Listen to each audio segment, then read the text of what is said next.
इस पुराने टोपी से धोखा मत खाना। इस टोपी के नीचे एक बेहतरीन व्यापारिक समझ छिपी है। यह छोटा काला लड़का जिसका नाम बर्नार्ड है एक शुशाइनिंग बॉय है, लेकिन ध्यान देना वह जानबूझकर अपना स्टॉल बैंक के सामने लगाता है ताकि उसके ग्राहक सभी अमीर गोरे लोग हों। उसे जूते पॉलिश करने से मिलने वाले थोड़े से पैसों की परवाह नहीं है। वह धीरे धीरे काम करता है ताकि वह सुन सके कि गोरे लोग अपनी बारी का इंतजार करते हुए कौन सी फाइनेंशियल सीक्रेट्स की बातें कर रहे हैं। जैसे ही वे लोग चले जाते हैं वह लड़का अपनी नोटबुक में सब कुछ लिख लेता है। असल में वह सिर्फ उन फाइनेंशियल नॉलेज को हासिल करना चाहता है जो वह उनसे सुनता है। बहुत ही कम उम्र से उसे पता है कि उसका जीवन भर का सपना एक बैंकर बनने का है। यह 1939 का टेक्सास है, जहां काले लोगों पर भयंकर भेदभाव का दबाव है। उसका पिता उसे उदास होकर कहता है कि उसका सपना असंभव है, लेकिन बर्नार्ड की आंखों में सभी बाधाओं के खिलाफ दृढ़ संकल्प झलकता है। 15 साल बाद वह बड़ा हो चुका लड़का अपनी पत्नी यूनिस और बच्चों के साथ लॉस एंजलिस चला जाता है। यहाँ का रेशियल डिस्क्रिमिनेशन उसके घर जैसा कड़ा नहीं है, इसलिए वह यहीं पर अपना बिजनेस शुरू करने का फैसला करता है। तीनों का परिवार एक रिश्तेदार के पुराने यूटिलिटी रूम में रहना पड़ता है। फिर भी बर्नार्ड अपनी पत्नी से वादा करता है कि वे जल्द ही वहां से निकल जाएंगे। वह एक रियल एस्टेट एजेंट के रूप में काम शुरू करता है और शहर में बिक्री के लिए घरों की खोज करता है। गहरी समझ से वह देखता है कि लॉस एंजलिस का काला समुदाय बहुत भीड़भाड़ वाला है, जबकि गोरे समुदाय में अभी भी कई खाली घर हैं। काले लोगों की रेंटल नीड्स और फाइनेंशियल स्ट्रेंथ है, लेकिन मार्केट नहीं है। यह रियल एस्टेट स्पेकुलेशन और रेंटिंग के लिए एक बड़ी बिजनेस अपॉर्चुनिटी है। वह एक व्हाइट ओन्ड अपार्टमेंट देखता है जिसके सामने के दरवाजे पर घास उगी हुई है, जो जाहिर तौर पर बहुत अच्छी स्थिति में नहीं है। फिर भी केवल वही इस घर की लोकेशन के फायदे को देखता है, जो काले क्षेत्र के पास स्थित है। वह मालिक के पास जाता है और कहता है, आपने केवल आधे अपार्टमेंट को रेंट पर दिया है, तो क्यों न आप इसे मुझे बेच दें। मैं आपको अभी $30,000 दूंगा, और जब मैं सभी कमरे रेंट पर दे दूंगा तो मैं आपको $5,000 और दूंगा। हालांकि मालिक को उसका आइडिया पसंद आता है, वह रिस्की बिजनेस नहीं करना चाहता। बर्नार्ड उसकी बात समझता है। जाने से पहले वह अचानक मालिक के कैलेंडर पर नजर डालता है, जो एक लोकल बैंक मैनेजर द्वारा दिया गया है। उसके मन में एक आइडिया आता है। वह मालिक को अलविदा कहता है और सीधे बैंक जाता है, जहां वह कैलेंडर भेजने वाले मैनेजर को ढूंढता है। मैनेजर की सेक्रेटरी, जो काले लोगों से भेदभाव करती है, उसे मैनेजर से मिलने से मना कर देती है। वह बैंक के दरवाजे पर कुछ घंटों तक इंतजार करता है, और जब मैनेजर बाहर आता है तो वह उसे तुरंत रोकता है। वह कहता है, मैं आपके एक वीआईपी कस्टमर को जानता हूँ। जो बिजनेस मैं करता हूँ वह उसके लिए फायदेमंद होगा, और मुझे उम्मीद है कि आप मेरे लिए लोन अप्रूव कर देंगे। लेकिन बैंक मैनेजर उसे बिना सोचे मना कर देता है। उस रात उसे मालिक से फोन आता है। मालिक उससे पूछता है, क्या तुमने मेरा नाम यूज करके लोन पाने की कोशिश की। उसके पास माफी मांगने के अलावा कोई विकल्प नहीं होता। हैरानी की बात यह है कि मालिक उसे दोषी नहीं ठहराता, बल्कि उसकी इस बात की तारीफ करता है कि वह तब तक हार नहीं मानता जब तक वह अपने गोल को हासिल नहीं कर लेता। मालिक उसके लिए लोन की गारंटी करने का फैसला करता है, जिससे उसे अपने जीवन का पहला लोन बैंक से मिलता है और वह प्रॉपर्टी खरीद लेता है। एक बूढ़ी व्हाइट लेडी अभी अभी शॉपिंग करके घर लौटी है, जब वह अपने दरवाजे पर एक काले आदमी को देखती है। तुम यहाँ क्या कर रहे हो, वह तेज आवाज में पूछती है। काला आदमी शांत स्वर में जवाब देता है, मैं अपार्टमेंट बिल्डिंग का रेनोवेशन कर रहा हूँ। बूढ़ी महिला मीन फेस के साथ बोलती है, तुम जैसे वर्कर्स को सावधान रहना चाहिए। बर्नार्ड जवाब देता है, चिंता मत करो, यह मेरा बिल्डिंग है और मैं इसकी अच्छे से देखभाल करूंगा। चुप रह गई बूढ़ी महिला गुस्से में घर चली जाती है, और जल्द ही पुलिस वहां आ जाती है। वे बर्नार्ड से पूछते हैं कि क्या उसने खुद को ओनर होने का नाटक किया, और उससे बहस की। अनपेक्षित रूप से बर्नार्ड रियल एस्टेट सर्टिफिकेट की एक कॉपी निकालता है। यह साबित होता है कि उसने पहले से ही मुसीबत का अंदाजा लगा लिया था, इसलिए उसने पहले से तैयारी कर रखी थी। पुलिस को एहसास होता है कि घर वास्तव में उसका है, इसलिए वे छल्लाते हुए वहां से चले जाते हैं। उस रात बर्नार्ड फिर से अपार्टमेंट बिल्डिंग पर लौटता है। दरवाजे पर बूढ़ी महिला उसे देखती है और तुरंत उसे वहां से निकल जाने के लिए कहती है, क्योंकि यह रेनोवेशन का समय नहीं है। बर्नार्ड अभी भी शांत स्वर में जवाब देता है, मैं अब कोई रेनोवेशन वर्कर नहीं हूँ, मैं मालिक हूँ। बूढ़ी महिला हैरान रह जाती है, और कुछ दिनों बाद वह गुस्से में वहां से चली जाती है, क्योंकि वह काले लोगों के साथ उसी बिल्डिंग में नहीं रहना चाहती। जैसे ही बूढ़ी महिला वहां से जाती है, बर्नार्ड उसके घर को एक काले महिला को रेंट पर दे देता है। जैसा उसने पहले ही अनुमान लगाया था, ब्लैक टेनेंट मार्केट वाकई बहुत बड़ा है। बिल्डिंग जल्दी ही भर जाता है, और बर्नार्ड पूर्व मालिक को निर्धारित फॉलोअप पेमेंट दे देता है।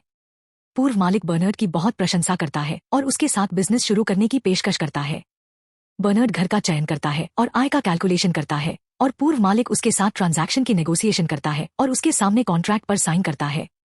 गोरे लोग यह नहीं जान पाएंगे कि वे काले लोगों के साथ बिजनेस कर रहे हैं, और वे रेवेन्यू को स्प्लिट कर लेंगे। बर्नार्ड खुशी खुशी सहमत हो जाता है। दोनों के बीच सहयोग बहुत ही स्मूथली चलता है और वे तुरंत बहुत सारा पैसा कमा लेते हैं। बर्नार्ड भी थोड़े समय बाद एक अपार्टमेंट ब्लॉक से एक मैंशन में चला जाता है, जिससे अपनी प्यारी फैमिली को खुशहाल जीवन देता है। यह उसकी बुद्धिमानी है। जब कोई उसे डिस्क्रिमिनेट करता है तो वह पलटकर पंच नहीं करता, क्योंकि फिर वह दूसरे लोगों के गेम रूल्स में फंस जाएगा। वह अपने खुद के रूल्स के तहत खेलना चाहता है। रैशनल इकोनॉमिक्स और मैक्सिमम प्रॉफिट उसके अल्टीमेट गोल्स हैं। हालांकि जीवन हमेशा स्मूथ नहीं चलता है और चैलेंजेस किसी भी समय सामने आ सकते हैं। बर्नार्ड के साथ काम करने वाले पूर्व मालिक बूढ़े और कमजोर होते हैं और कुछ सालों बाद अचानक मर जाते हैं। कंपनी में उनका इक्विटी उनकी पत्नी को विरासत में मिलता है। यह महिला काले लोगों से बुरी तरह भेदभाव करती है और बर्नार्ड के साथ सहयोग नहीं करना चाहती। वह उसे घृणा से बहुत कम कीमत पर बर्नार्ड के शेयर्स खरीदने की पेशकश करती है और अगर वह सहमत नहीं होता तो वह उसे मुकदमा करने की धमकी देती है।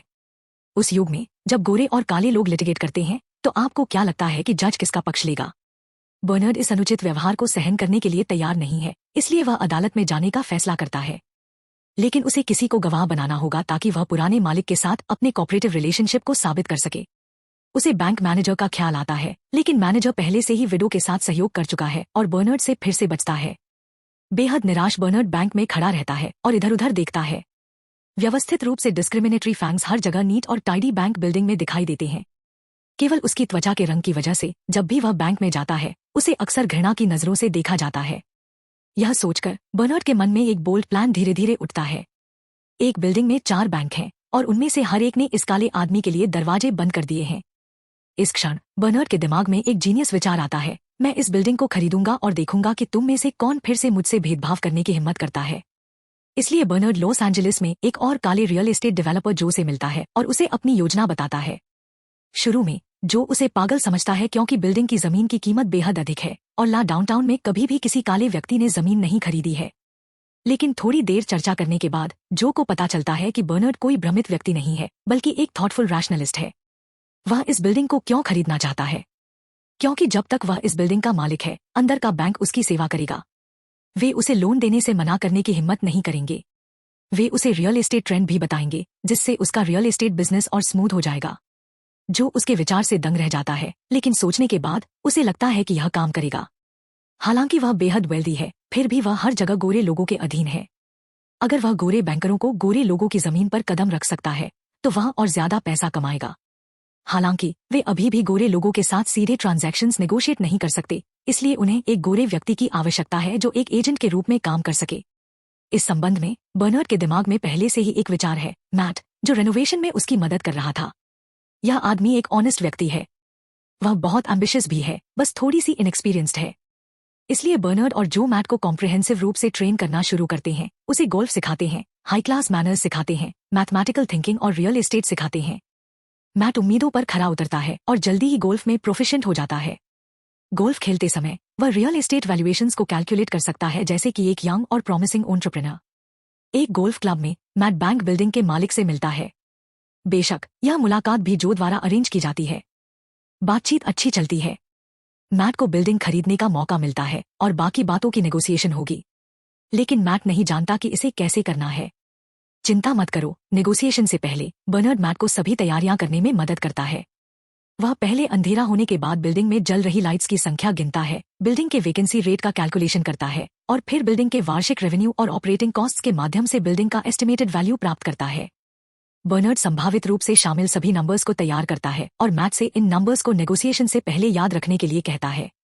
नतीजतन चाहे बड़ा मालिक अपनी प्रॉपर्टी के बारे में कितना भी ब्लफ करे, मैट हमेशा एक कदम आगे रहता है और एग्जैक्ट नंबर देता है, जिससे बड़ा मालिक दंग रह जाता है। उसके बगल में बैठे अकाउंटेंट भी हक्का बक्का रह जाते हैं। वे सभी सोचते हैं कि उन्होंने एक मैथ जीनियस से मुलाकात की है और उसे बिल्कुल भी बेवकूफ नहीं बना सकते। अंत में बर्नार्ड को वह बिल्डिंग मिल जाती है जिसकी कीमत शुरुआत में $2.4 मिलियन से अधिक थी, केवल $1.56 मिलियन में। तब से जब भी बर्नार्ड बिल्डिंग के अंदर या बाहर जाता है तो हर बैंक के प्रेसिडेंट उससे हाथ मिलाने आता है। जो छोटा मैनेजर पहले उसे मुश्किलें दे रहा था वह चौंक जाता है। बैंकिंग इंडस्ट्री के समर्थन के साथ बर्नार्ड और जो की रियल एस्टेट करियर्स तेजी से बढ़ती हैं। वे लॉस एंजलिस के ब्लैक और व्हाइट सेग्रीगेशन के सख्त जोनिंग को सिंगल हैंडेडली तोड़ देते हैं। कई यंग और प्रॉमिसिंग ब्लैक्स व्हाइट नेबरहुड्स में मूव कर जाते हैं। जल्द ही उन्हें वाइस प्रेसिडेंट द्वारा भी रिसीव किया जाता है। कई साल बाद 1963 में बर्नार्ड अपने परिवार के साथ टेक्सास लौटता है अपने पिता ब्रिटेन से मिलने। डिनर के बाद ब्रिटन बर्नार्ड से कहता है कि वह उसकी उपलब्धियों पर गर्व महसूस करता है। अगले दिन बर्नार्ड अपने बेटे के साथ शहर में घूमने निकलता है। थोड़ी देर बाद वे उस बैंक के सामने खड़े होते हैं जहां बर्नार्ड बचपन में शुशाइन बॉय का काम करता था। उस समय टेक्सास सबसे रेसिस्ट जगहों में से एक था। वे एक छोटे लड़के से मिलते हैं जो बर्नार्ड की तरह जूते पॉलिश कर रहा है। बर्नार्ड को यह देखकर आश्चर्य होता है कि वह लड़का सिर्फ गोरे लोगों के जूते पॉलिश करता है। यह छोटा सा वाकया बर्नार्ड को गहराई से छूता है और उसमें अपने समुदाय के प्रति जिम्मेदारी का एहसास जागृत करता है। वह चुपचाप यह ठान लेता है कि वह अपने होमटाउन में ब्लैक कम्युनिटी के लिए बेहतर हाउसिंग के अवसर उपलब्ध कराएगा। अगले दिन बर्नार्ड जो से मिलता है और उसे बताता है कि वे टेक्सास में मेनलैंड बैंक को खरीदने का विचार कर रही हैं। जो को लगता है कि बर्नार्ड का यह सोचना ही पागलपन है क्योंकि टेक्सास में रेसिज्म बहुत ज्यादा है। लेकिन बर्नार्ड उसे कुछ कंपेलिंग रीजंस देकर यह सौदा करने के लिए मना लेता है। अंततः जो बर्नार्ड की मदद करने के लिए तैयार हो जाता है। वे फिर से मैट को रिक्रूट करते हैं और उसे फ्रंटमैन बनाकर बैंक मालिक रॉबर्ट फ्लोरेंस सीनियर और जेआर के साथ सौदेबाजी करते हैं। फ्लोरेंस जेआर को शक होता है, लेकिन फ्लोरेंस सीनियर बैंक को मैट और उसके पार्टनर्स को बेच देता है।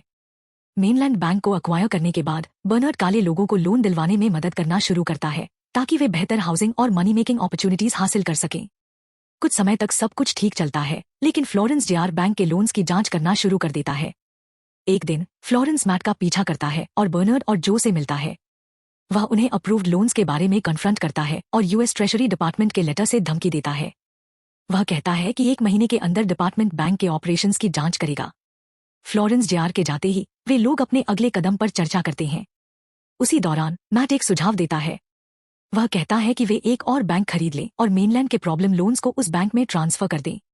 वे बैंक ऑफ मार्लिन मोरे खरीदने की बात करते हैं और बर्नार्ड कहता है कि मुख्य समस्या बैंक के ऑपरेशंस की देखरेख करना है।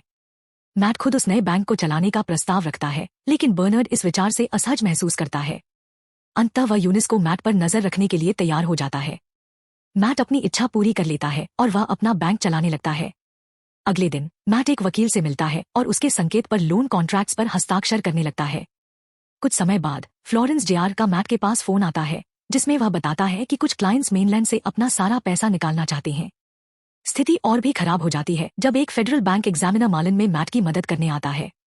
बर्नार्ड मजबूरी में जैनिटर का भेष बनाकर मीटिंग के दौरान वहां पहुंचता है। दुर्भाग्यवश इसका कोई असर नहीं होता क्योंकि एग्जामिनर को कई लोन्स में गंभीर समस्याएं मिलती हैं। बर्नार्ड इस बात पर विश्वास नहीं कर पाता कि इतने एब्सर्ड लोन्स अप्रूव्ड हो गए। धीरे धीरे उन्हें पता चलता है कि यह सब फ्लोरेंस जेआर का किया धरा है।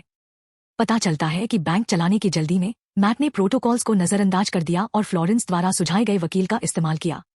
इसी के जरिए फ्लोरेंस ने प्रॉब्लम लोन्स को बैंक में स्नीक कर दिया। कुछ समय बाद बर्नार्ड और जो मैट को बताते हैं कि सबसे रैशनल मूव यह होगा कि वे बैंक ऑफ मार्लिन से हाथ खींच लें। अपनी बैंक को खोने के लिए तैयार न होने वाले मैट बिना अपने पार्टनर्स को बताए एक कदम उठाता है। अगले दिन जो इस कदम के बारे में पता चलता है और बर्नार्ड के साथ मेनलैंड बैंक की ओर दौड़ता है। वे मैट का सामना करते हैं, जबकि फ्लोरेंस यह सब देखकर गर्व से मुस्कुरा रहा होता है। बर्नार्ड मैट को बुक्स लाने के लिए कहता है, लेकिन तब तक बहुत देर हो चुकी होती है। फेडरल बैंक एग्जामिनर्स आ जाते हैं और मेनलैंड बैंक का लाइसेंस रिवोक कर देते हैं।